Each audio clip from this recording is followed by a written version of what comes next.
মুন্সিগঞ্জ জেলার দক্ষিণ কোটগাঁও এলাকায় অবস্থিত জেলা মাধ্যমিক শিক্ষা অফিস। তিনতলা বিশিষ্ট এই ভবনের তৃতীয় তলার চিত্র দেখলে একে কোনো সরকারি কার্যালয় নয়, বরং একটি মেস বা আবাসন কেন্দ্র বলা যেতে পারে।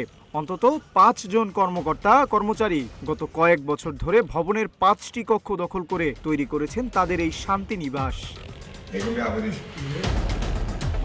সরজমিনে দেখা যায় অফিসের 13 নম্বর কক্ষটি 10 বছর ধরে দখল করে আছেন শিক্ষা অফিসারের গাড়ি চালক মোহাম্মদ রেজাউল হক। 12 নম্বর কক্ষে 2 বছর ধরে থাকছেন অফিস সহায়ক মোহাম্মদ জাকির হোসেন। এছাড়া 16 নম্বর কক্ষে জেলা শিক্ষা অফিসার মোহাম্মদ শরীফুল ইসলাম নিজে এবং 14 ও 15 নম্বর কক্ষে যথাক্রমে গবেষণা কর্মকর্তা মোহাম্মদ নুরে আলম সিদ্দিকী ও হিসাবরক্ষক মোহাম্মদ আলমগীর হোসেন শয্যা পেতেছেন। আপনারা যেখানে কক্ষগুলো থাকতেছেন এগুলা কোনো আপনারা কি ওই যে কোনো সরকারি কোষাগারে টাকা জমা দেন কিনা বা না আমি তো আসলে মাঝে মধ্যে জব করি, আমার বাসা মিরপুরে বাসা, বুঝছেন? ও আচ্ছা আচ্ছা আচ্ছা। আমি মানে রোজার দিন দেখে ওই যে 2-1 দিন মাঝে মধ্যে সাইকেল চলে আসে, বেশিরভাগ যাতায়াত করতেছি, আসি যাই। বর্তমানে যেখানে আসি, বর্তমানে যে রোজার দিন দেখে আমি মাঝে মধ্যে থাকি, আবার চলে আসি। মানে রোজা থেকে তো মানে 3টার পরে তো আসা যায় না, মাঝে মধ্যে থাকতেছি। আমি এই যে এই রোজার পরেই আমি অফিসারকে আমি বলছি ওই দিন আমি যে বাসা নেব, বাসা নেওয়ার জন্য আমি অলরেডি খুঁজতেছি। আমাদের বিভিন্ন অপরিচিত লোকজন যারা আছে।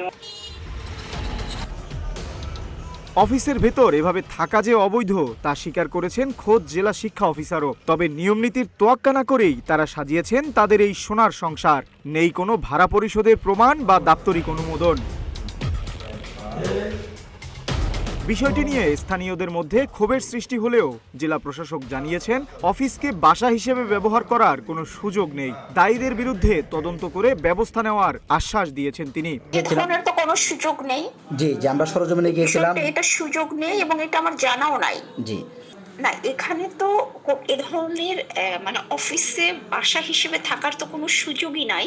জি, এই বিষয়টা আমার জানাও নাই। যদি আপনি যেহেতু বলছেন ওনারা থেকে থাকেন, তাহলে ওনাদের মানে বিষয়টার বিরুদ্ধে আইনানুগ ব্যবস্থা গ্রহণ করা হবে। বিষয়টা আগে আমি এখন একটু ক্লিয়ার হব।